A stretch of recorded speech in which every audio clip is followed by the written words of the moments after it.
Morning બાળકો. કલ્લોલની સ્વાધ્યાય પોથીની અંદર પાઠ નંબર 9 આપણે સૌ તોફાની. હવે તો તમારે દરરોજ ભણવાનું થઈ ગયું છે એટલે તમને ખબર જ હોય. ખબર હોય ને હવે ટીચરને ખૂબ ડીપમાં જઈને સમજાવવું ન પડે કે આ પેજ નંબર ખોલો, આ પાઠ ખોલો, એમાં આ પ્રશ્ન ખોલો. હવે તમને બધાને ખબર જ હોય કે આપણે ક્યાં પહોંચ્યા હતા. પાઠ નંબર 9 આપણે સૌ તોફાની. પાઠ્યપુસ્તકની અંદર નહીં, સ્વાધ્યાય પોથીની અંદર અને તેની અંદર પ્રશ્ન નંબર 11 ગીતમાં ખૂટતા શબ્દો લખો. પ્રશ્ન નંબર 11 ગીતમાં ખૂટતા શબ્દ લખો. તમને બધાને ખબર છે કે ગીત કયું આવ્યું હતું? વાંદરા ટોળી વાળું આવ્યું હતું. તો હવે એની અંદર જે ખૂટતા શબ્દ હોય એ આપણે લખવાના છે. તમે જો વાંદરા ટોળી વાળું ગીત આખું પાકું કરી લેશો એટલે પ્રશ્નોના સવાલ જવાબ, ખાલી જગ્યા જે કંઈ પણ આવે જોડકા બધું જ તમને આવડશે. જુઓ તમારી સ્વાધ્યાય પોથીમાં આવું આપ્યું છે. ખાલી જગ્યા વાંદરા ટોળી, ખાલી જગ્યા ઉપાઉ. ત્યાર પછી ને છાનો માનો, ખાલી જગ્યા કરું, થઈને ખાલી જગ્યા, એક ખાલી જગ્યા બુઢિયો, એક વાનરનો ખાલી જગ્યા,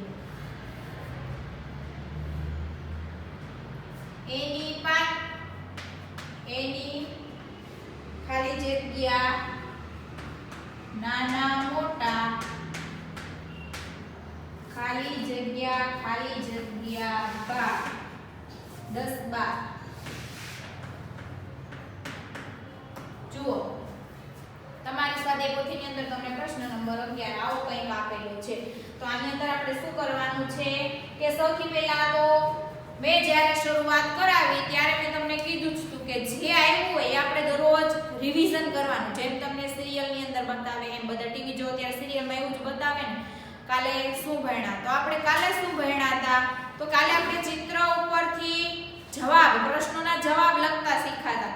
પણ પાઠની શરૂઆત ક્યાંથી થઈ હતી? વાંદરા ટોળી વાળા ગીતથી અને બળિયા ભીમ વાળી વાર્તાથી. વડલા ડાળે વાંદરા ટોળી કરતી ઉપાહુ, છાનો માનો જોયા કરું થઈને છુપા છું, એવું આવ્યું હતું. ત્યાર પછી શું હતું? એક મોટો બુઢિયો એ વાનરનો સરદાર, એની પાછળ નાના મોટા વાંદરા છે 10 12, ઠેકડા મારે ગુલાટા કરતા જૂટા જૂઠ, એવું આવ્યું હતું. બીજું શું આવ્યું હતું?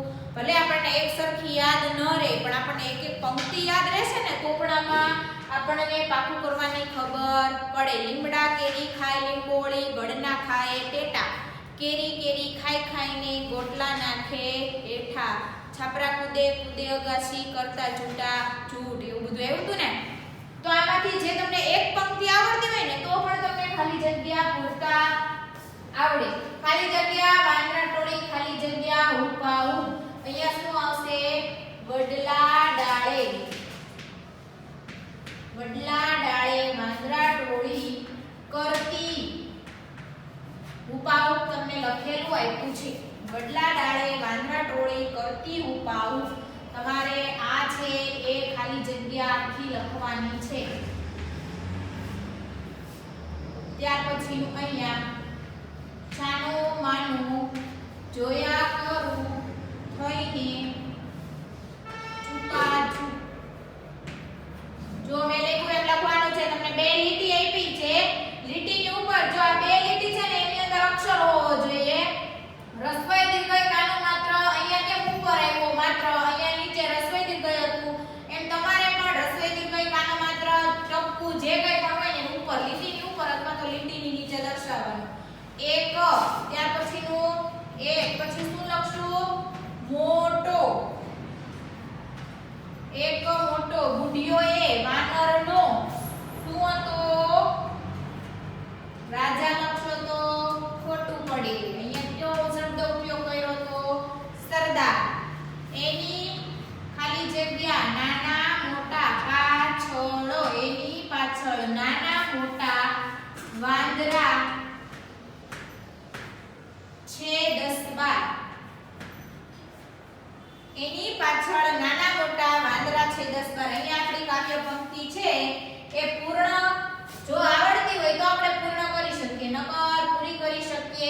નહીં. પ્રશ્ન નંબર 11.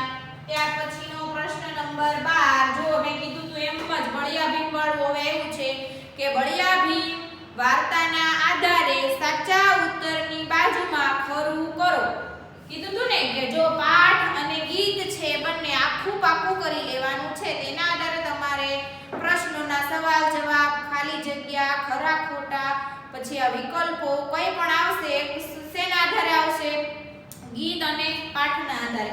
તો પ્રશ્ન નંબર 12 ની અંદર શું કરવાનું છે કે બળિયા ભીમ વાળી વાર્તા છે એ વાર્તાને આધારે આપણે સાચો વિકલ્પ પસંદ કરી અને આ વખતે આપણે ખાનામાં ખરું કરવાનું છે. શું કરવાનું છે? ખરું. આની આગળ વિકલ્પ વડલા ડાળે વાંદરા ટોળીમાં વિકલ્પ આવ્યા ત્યારે આપણે ખાનાની અંદર શું કર્યું હતું? યાદ છે બધાને? અ, બ અને ક લખ્યું હતું. આની અંદર આપણે અ, બ, ક લખવાના નથી. અહીંયા તમને 3 આપેલા છે. અહીંયા અ, બ, ક છે પણ આપણે કઈ રીતે છે?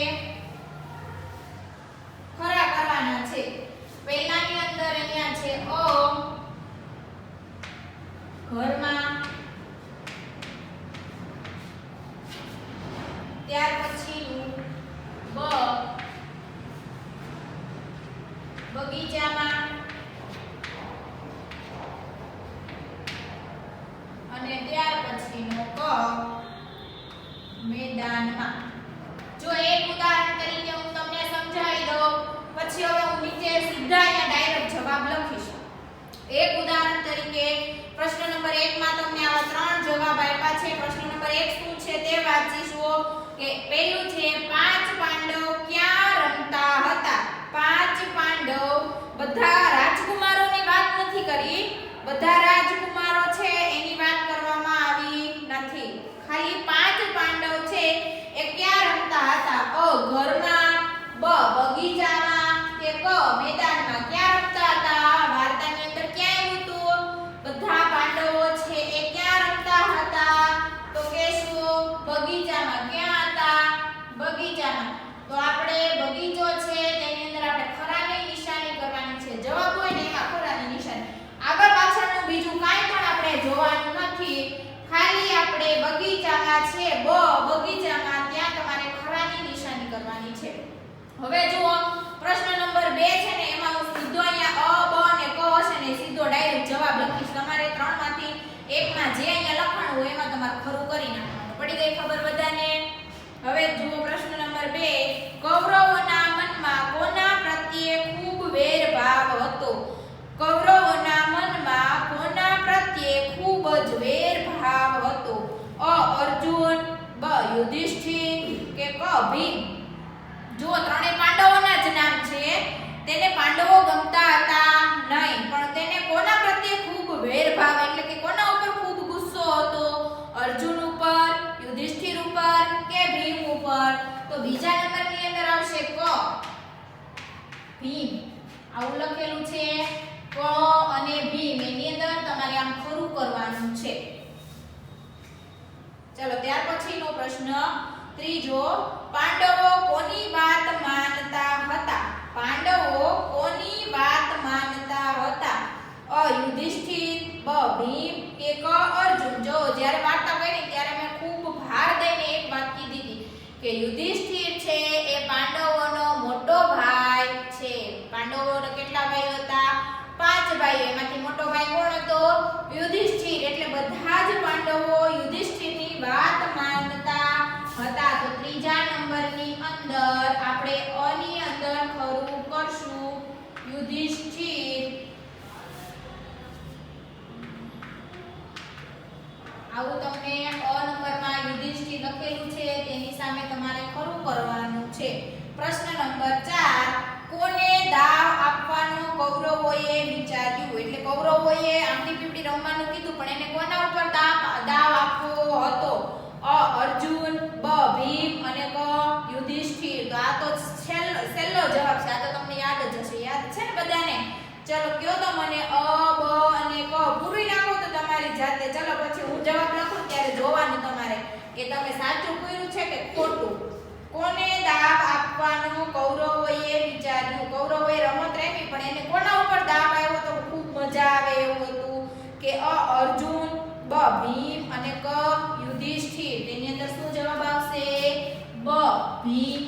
કેમ કે ભીમ છે એ ખૂબ જાડો હતો એટલે એ આંગળી પીપળીમાં કોઈને પકડી શકે એમ હતો નહીં. એટલે બધા કૌરવોને એમ હતું કે ભીમ ઉપર દા આવે તો સારું.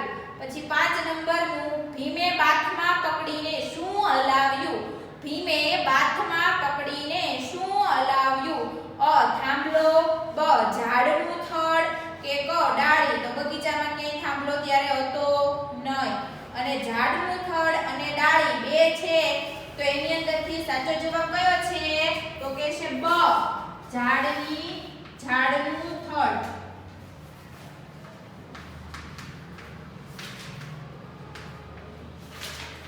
ભીમે બાથમાં શું પકડ્યું હતું? ઝાડનું થડ. અને છેલ્લું બ છે તેની અંદર આપણે ખરું કરવાનું છે. ભીમ પછી કોનો દાવ આવ્યો? તો તમને આંબલી પીપળીની રમત કઈ રીતે રમવાની ખબર જ હતી કે જેને આપણે અડીએ એના ઉપર દા આવે. તો છેલ્લે વાર્તામાં ભીમ કોને અડ્યો હતો? દુર્યોધનને કે દુશાસનને? ચલો મેં કીધું તું દુર્યોધન અને દુશાસન બંનેના નામ તમારે મિક્સ કરવાના નથી. યાદ રાખવાનું છે કે વ્યવસ્થિત કે ભીમ છે તે કોને અડ્યો હતો? દુર્યોધનને કે દુશાસનને? જો તમને અહીંયા તમે આટીએ ચડો ને એટલે તમને બેયના નામ આપ્યા છે કે અ દુશાસન, બ યુધિષ્ઠિર કે ક દુર્યોધન. જો તમે વ્યવસ્થિત યાદ રાખશો તો જ યાદ રહેશે કે દુર્યોધન છે ને એ કૌરવ હતો, એ કૌરવોનો મોટો ભાઈ હતો અને દુશાસન છે ને એ તો એનો દુર્યોધનનો મિત્ર હતો. અને ભીમે કોને અડ્યો હતો? દુર્યોધનને. તો 6 નંબરની અંદર ક છે તેની અંદર આપણે ખરું કરવાનું છે. તેની અંદર લખ્યું છે દુર્યોધન.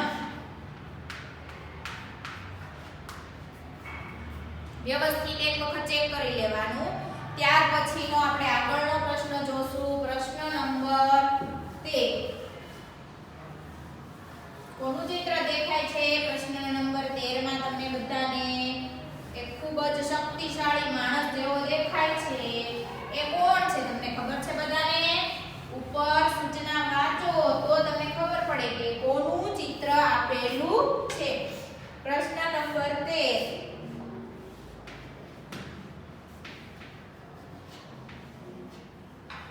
ભીમ વિશે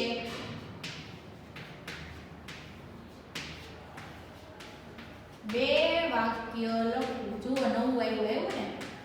કોના વિશે લખવાનું કીધું? ભીમ વિશે. હવે તમારે આવું પણ આવશે. તમે તો હજી બીજામાં છો એટલે તમને બે વાક્ય જ લખવાના કીધા. પછી જેમ જેમ તમે મોટા ધોરણમાં જતા જશો ને એમ તમારે તો આખો નિબંધ લખવાનો આવશે. નિબંધ લખવાનો હોય ત્યારે તમને કોઈ પણ એક વિષય આપી દે કે 15મી ઓગસ્ટ વિશે લખો, ઉત્તરાયણ વિશે લખો, હોળી ધૂળેટી વિશે લખો અથવા તો દીકરી વિશે લખો, મેરા ભારત મહાન એના વિશે લખો. તો આપણે અત્યારે તો ખાલી ભીમ વિશે બે જ વાક્ય લખવાના છે. વધારે આખો નિબંધ લખવાનો નથી. તો આપણે વાર્તાની અંદર ભીમ આવ્યો હતો ને અને ત્યાં તમને સરસ મજાની આવી લીટી દોરેલી આપી છે. તો કઈ રીતે લીટીમાં લખવાનું છે એ અહીંયાથી શીખવાડું છું. તમારે એ જ રીતે બે જ લીટીમાં લખવાનું છે. વચ્ચેની લીટી છોડી દેવાની છે. દરેકે વચ્ચેની લીટીમાં કંઈ પણ લખવાનું નથી. પહેલું વાક્ય લખો. ભીમ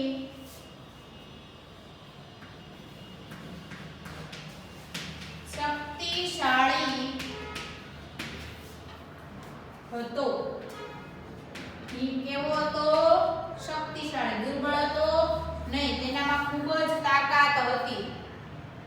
અને બીજું, ભીમે ઝાડનું થડ હલાવ્યું. ભીમ ખૂબ શક્તિશાળી હતો અને ભીમે ઝાડનું થડ હલાવ્યું. તમને વ્યવસ્થિત દેખાય એવી જ રીતે અને તમારી સ્વાધ્યાય પોથીમાં જેવી લીટી છે એવી લીટી દોરીને જ મેં જવાબ લખાવ્યો છે. તો તમારે પણ આવી જ રીતે જવાબ લખવાનો છે.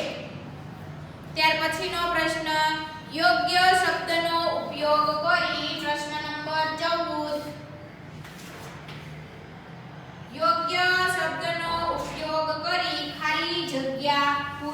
યોગ્ય શબ્દ આપણે ક્યાંથી ગોતવા જાશું કે જુઓ પ્રશ્ન 1 આપ્યો છે તેની પાછળ તમને કૌંસ પણ આપેલો છે એ બે શબ્દોમાંથી એક શબ્દ આપણે પસંદ કરવાનો છે એટલે યોગ્ય એટલે કે એમાં જે વ્યવસ્થિત બંધ બેસતો હોય અને સારો તેમાં હોય તે શબ્દ આપણે પસંદ કરી અને ખાલી જગ્યા પૂરવાની છે મનપસંદ ત્યાં શબ્દ મૂકવાનો નથી ખાલી જગ્યા પહેલી છે પાંડવો અને કૌરવો ખાલી જગ્યા નગરમાં રહેતા હતા પાંડવો અને કૌરવો ખાલી જગ્યા નગરમાં રહેતા હતા કૌંસની અંદર છે રામપુર અને ત્યાર પછીનું છે હસ્તિનાપુર તો જુઓ 14 નંબરની અંદર ખાલી જગ્યા નંબર 1 અહીંયા ખાલી જગ્યાની અંદર આપણે શું લખશું હસ્તિનાપુર હું આખી ખાલી જગ્યા નથી લખતી સીધો જવાબ લખું છું તમારે અહીંયા કૌંસ પણ આપેલું છે રામપુર અને અહીંયા છે હસ્તિનાપુર તમારે હસ્તિનાપુર આ બે શબ્દમાંથી આ હસ્તિનાપુર શબ્દ છે ને તે લખવાનો છે અને તેની નીચે લીટી પણ દોરી દેવાની ચલો ત્યાર પછીનું બધા પાંડવ ખાલી જગ્યાની વાત માનતા હતા હમણાં જ એવું હતું ને કોણ હતું જો ત્યાં વિકલ્પોમાં પણ આવ્યું યુધિષ્ઠિર સારા અક્ષરે આપણે જોવા લખવાનું છે હો હવે તો લીટી કરવાની નથી સારા અક્ષરે આપણે લખવાનું છે યુધિષ્ઠિર અને અહીંયા ભીમ આ બે શબ્દ આપ્યા આમાં કયો યોગ્ય શબ્દ છે તો કહેશે કે યુધિષ્ઠિર ત્યાર પછીનો ત્રીજો આંબલી પીપળી રમવાની વાત ખાલી જગ્યાએ કરી દુશાસન અને દુર્યોધન તેની અંદરથી કોનો નામ લખશું જે આવ્યો હોય એનું દુર્યોધન આંબલી પીપળી રમવાની વાત કોણે કરી હતી દુશાસને કે દુર્યોધને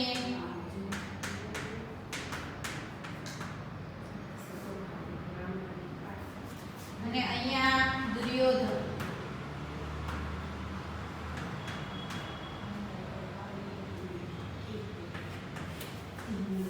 દુશાસને કે દુર્યોધન એની અંદર દુર્યોધન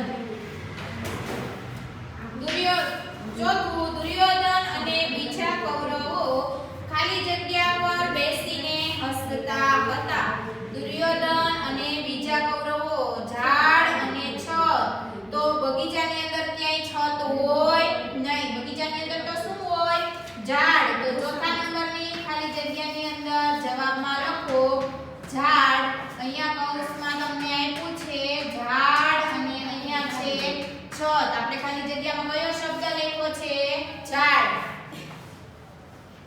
ત્યાર પછી પ્રશ્ન નંબર 5 ખાલી જગ્યાને બહુ ગુસ્સો આવ્યો અર્જુન અને ભીમ જો અર્જુનને ક્યાંય પણ ગુસ્સો હતો નહીં કેમ કે અર્જુન છે એ તો બાણાવળી હતો એ તો કોઈને પણ પકડી શકે એમ હતો પણ ભીમ છે એ શરીરે ખૂબ જાડો હતો એટલે તે પકડી શકે એમ હતો નહીં અને તેનાથી આંબલી પીપળીનો દા અપાતો ન હતો એટલે ભીમ ગુસ્સે હતો 5 નંબરની ખાલી જગ્યામાં લખો ભીમ અને અહીંયા તમને કૌંસમાં આપ્યું છે અર્જુન અને અહીંયા છે ભીમ તો તમારે ભીમ છે કયો જવાબ લખો આપણે ખાલી જગ્યામાં ભીમ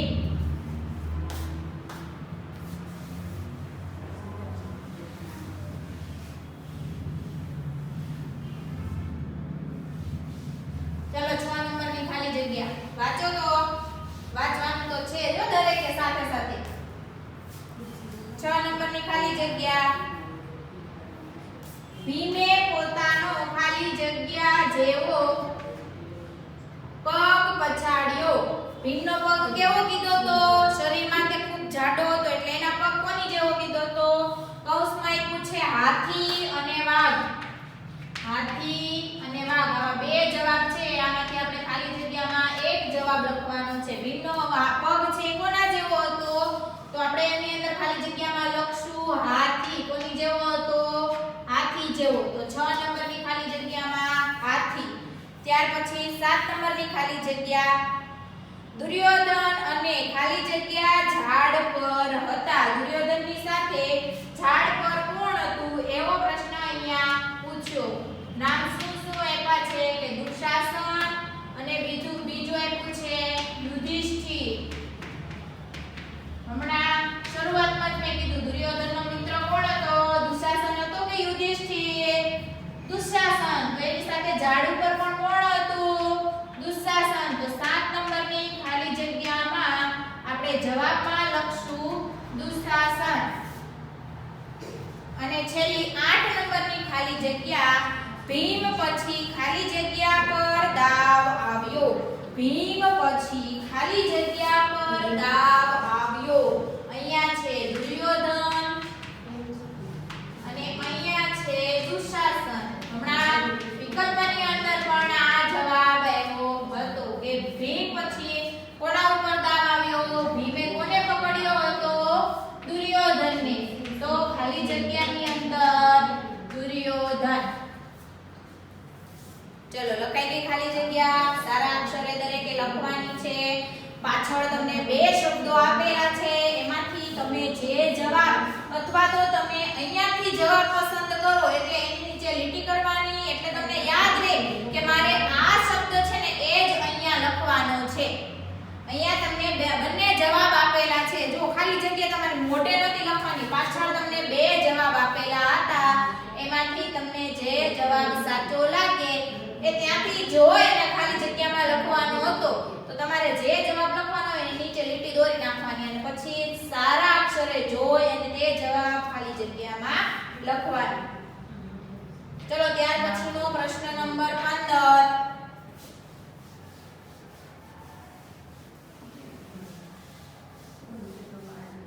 સૂચના વાંચો અને પ્રશ્ન શું કહે છે સમજો. ચાલો પ્રશ્ન નંબર 15 ની સૂચના વાંચવાની છે દરેક.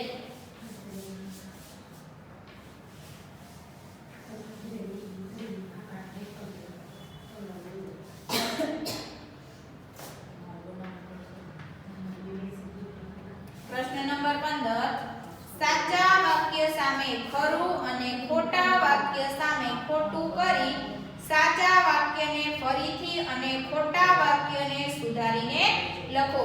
પાઠ્યપુસ્તકની અંદર આપણે આ પ્રશ્ન પહેલો જ આવ્યો હતો, પણ તેની અંદર આપણને ખોટું વાક્ય છે ને એમાં કંઈ પણ કરવાનું કીધું ન હતું.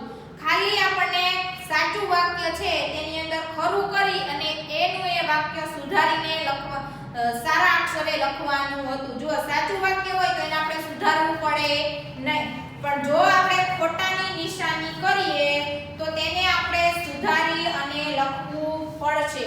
તો જુઓ 1 નંબરનું બોર્ડ ઉપર હું જેટલું કરું તમારે એટલું કરવાનું. હું પ્રશ્ન નહીં લખું, હું સીધો જવાબ લખીશ અને અહીંયા છેલ્લે ખાનું કરેલું છે ને એમાં ખરું ખોટું કરતી જઈશ. તમારે પણ એવી જ રીતે કરતું જવાનું છે. ચલો 1 નંબરનું છે ભીમ માટે કૌરવોના મનમાં બહુ જ પ્રેમ. ભીમ માટે કૌરવોના મનમાં બહુ જ પ્રેમ. ભીમ અને કૌરવો છે, ભીમ છે એ પાંડવ હતો અને કૌરવો છે એ 100 ભાઈઓ હતા, ખબર છે ને? તો એ બંને ભાઈઓને એકાબીજા વચ્ચે પ્રેમ હતો નહીં. બંને છે એ એકાબીજાના મનમાં ખૂબ જ ખીજ હતી ને. તો આ વાક્ય સાચું છે કે ખોટું? ખોટું. તો પહેલા તો વાક્ય પૂરું થાય કે તમને ખાનું છે ત્યાં ખોટાની નિશાની કરો અને 1 નંબરની નીચે જવાબની અંદર લખવાનું છે ભીમ માટે. સુધારીને લખવાનું, આપણે ઉપરથી જોઈને લખવાનું નથી. હજી એકવાર કહું, સાંભળી લેજો. ખોટું વાક્ય છે તો આપણે તેને સુધારીને લખવાનું છે. ઉપરથી જોઈ કોઈ ન લખે. ભીમ માટે કૌરવોના, સુધારીને લખશું તો કઈ રીતે થશે? ભીમ માટે કૌરવોના મનમાં,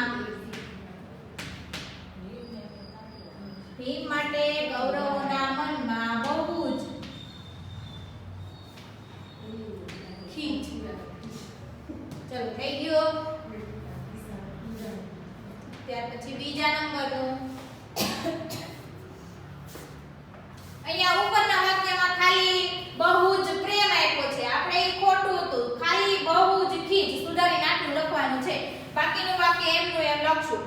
ચલો ત્યાર પછીનો બીજો, છેવટે દુશાસન પર દાવ આવ્યો.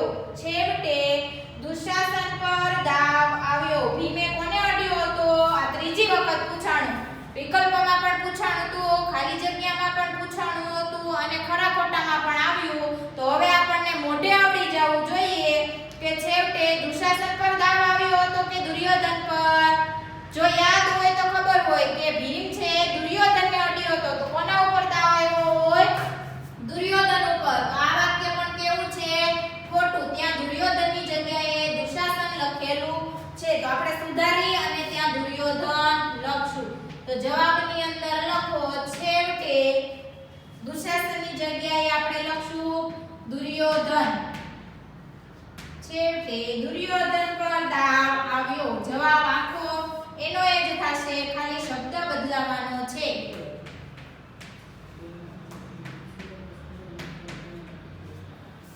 ત્રીજા નંબરનું પહેલું થઈ ગયું, બીજું થઈ ગયું, હવે ત્રીજા નંબરનું.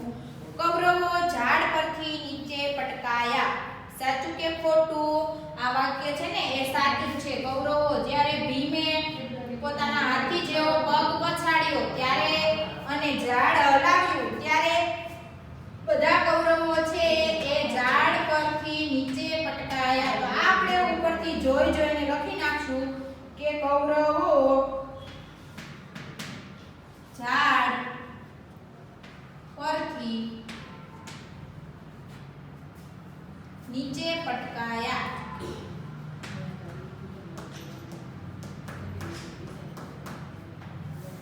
ચોથા નંબરનું, કૌરવો અર્જુનને ખીજવવા માંડ્યા. કૌરવો અર્જુનને ખીજવવા માંડ્યા. યાદ કરવાનું કે કૌરવો કોને ખીજવતા હતા? કે જેના ઉપર દા હતો ને એને ખીજવતા હતા. તો કોના ઉપર દા હતો? હવે એ યાદ કરો તો અર્જુન ઉપર હતો નહીં. કોના ઉપર દા હતો? ભીમ ઉપર. તો આ વાક્ય કેવું છે કે કૌરવો અર્જુનને ખીજવવા માંડ્યા. આ વાક્ય કેવું થશે? ખોટું. તો આપણે અહીંયા 4 નંબરમાં જે ખાનું છે તેની અંદર ખોટાની નિશાની કરી આ વાક્ય આપણે સુધારી અને સારા ફરીથી લખશું કે કૌરવો કોને ખીજવવા લાગ્યા? અર્જુન. અર્જુન ત્યાં લખ્યું છે ને ત્યાં આપણે ભીમ લખવાનું છે. કૌરવો ભીમને આ એક શબ્દ ખાલી લખવાનો, ખીજવવા માંડ્યા.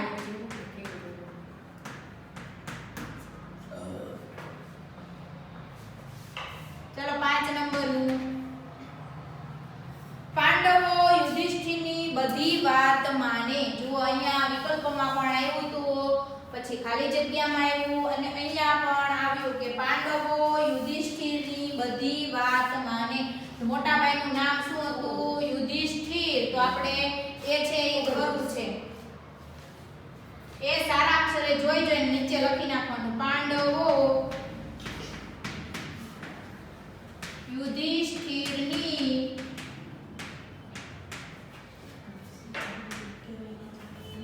જોઈને જ લખવાનું છે. બધી વાત માને.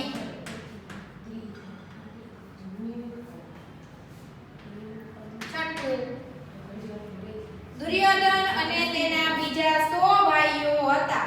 દુર્યોધન અને તેના બીજા 100 ભાઈઓ હતા. જો એક દુર્યોધન અને બીજા હજી 100 હોય તો આ બધા થઈને કેટલા થાય? 101. તો દુર્યોધનની 101 ભાઈઓ હતા નહીં. દુર્યોધન અને તેના 99 ભાઈ હતા તો બધા થઈને 100 થાય. તો આ વાક્ય ખોટું. સુધારીને આપણે લખશું દુર્યોધન અને તેના 100 ની જગ્યાએ 99 લખવાનું છે. દુર્યોધન અને તેના 99 ભાઈઓ હતા.